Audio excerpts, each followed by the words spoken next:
Hello students. आज हम कक्षा 10 प्रश्नावली 1.2 पढ़ने वाले हैं।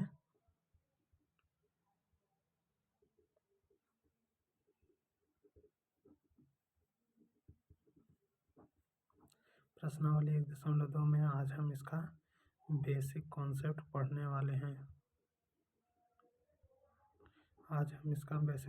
करने वाले हैं, तो चलिए स्टार्ट करते हैं। ये रहा हमारा बेसिक कॉन्सेप्ट में हम लोगों ने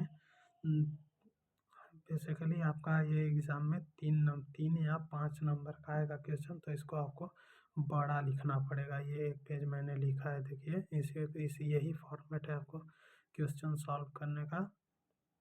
क्वेश्चन 3 नंबर या 5 नंबर का आएगा इसमें से, तो आपको थोड़ा बड़ा लिखना पड़ेगा। तो इसका फॉर्मेट मैंने लिख दिया। ऐसे ही सेम टू सेम क्वेश्चन के सॉल्व करते वक्त ऐसे ही लिखना है इसमें चलिए बेसिक कॉन्सेप्ट में पहला क्या दिया है। इसमें जो है प्रश्नावली 1.2 के क्वेश्चन नंबर 1 और क्वेश्चन नंबर तीसरा का पहला के लिए सेम यही फॉर्मेट होगा, और दूसरे क्वेश्चंस के लिए हमने पीछे भी लिख रखा है। तो स्टेप 1 चलिए स्टार्ट करते हैं। स्टेप 1 में क्या दिया है, संख्या को परिमेय संख्या मानना।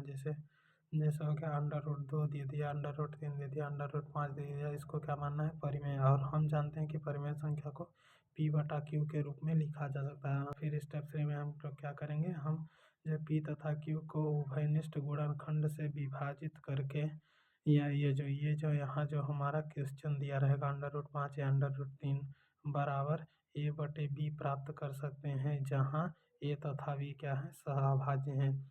बिल्कुल आपको ऐसे ही एकदम याद करना है। फिर इसको इधर इससे गुणा कर देंगे तो √n गुणा B हो जाएगा बराबर ये हो जाएगा। फिर इसी का वर्ग कर देंगे तो ये वर्ग करने पर ये इसका रूट हट जाएगा, तो B² बराबर A²। इसको समीकरण 1 मान लेंगे।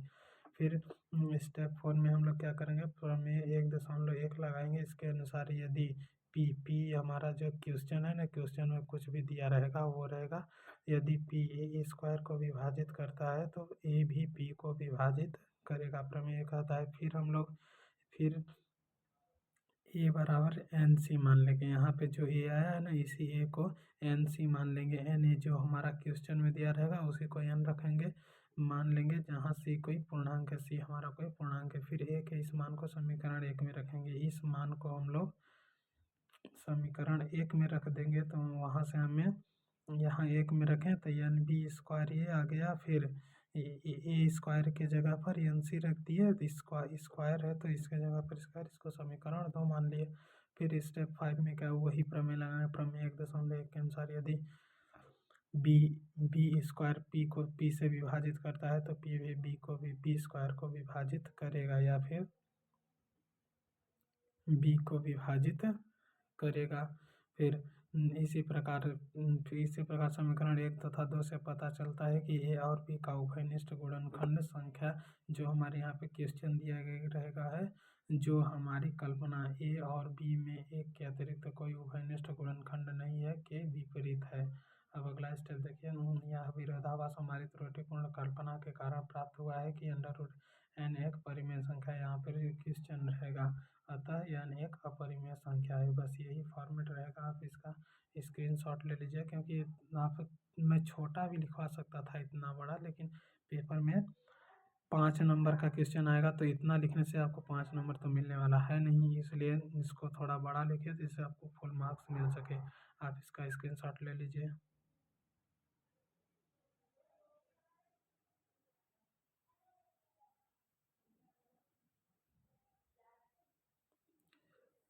अब ये है क्वेश्चन नंबर 1 के लिए, और तीसरा का पहला के लिए फॉर्मेट। अब दूसरा वाला देखते हैं। कॉन्सेप्ट 2 में क्वेश्चन नंबर 2 के लिए और क्वेश्चन नंबर 3 के दूसरा और तीसरा के क्वेश्चन को सॉल्व करने के लिए जिसे पहले वाला फॉलो करना है, मतलब कि यहाँ पे संख्या को अपरिमेय है तो परिमेय मान लेना है। स्टेप 2 में वही रहेगा पिछला वाला। हम जानते हैं कि परिमेय संख्या को P/Q के रूप में लिखा जा सकता है। फिर स्टेप 3 में वो पिछला वाला ही P तथा Q को उभयनिष्ठ गुणनखंड से विभाजित करके यहाँ पे जो हमारा क्वेश्चन दिया रहेगा A/B प्राप्त कर सकते हैं, जहाँ A तथा B क्या है, सहअभाज्य हैं। फिर इसको थोड़ा सा हम सॉल्व करेंगे। फिर इसमें लिखेंगे, स्टेप 4 में आ जाएंगे, ए तथा बी पूर्णांक है और जो है यहाँ हमारे जो क्वेश्चन में दिया रहेगा भी पूर्णांक है, इसलिए यहाँ पे जो सॉल्व करने पर हमें मिलेगा एक परिमेय संख्या है, जबकि बायां पक्ष अपरिमेय संख्या है। यहाँ पे सॉल्व करने पर दो पक्ष मिलेंगे, एक तो बायां पक्ष एक तो दायां पक्ष, इसलिए वहीं लिखा है।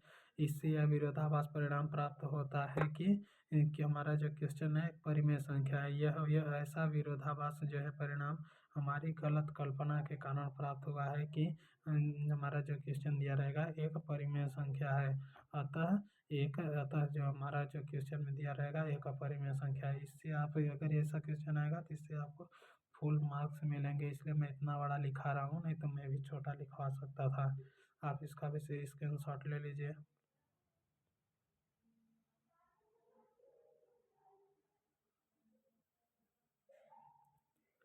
तो चलिए अब नेक्स्ट वीडियो में अब हम इसके क्वेश्चन सॉल्व करेंगे। Thank you.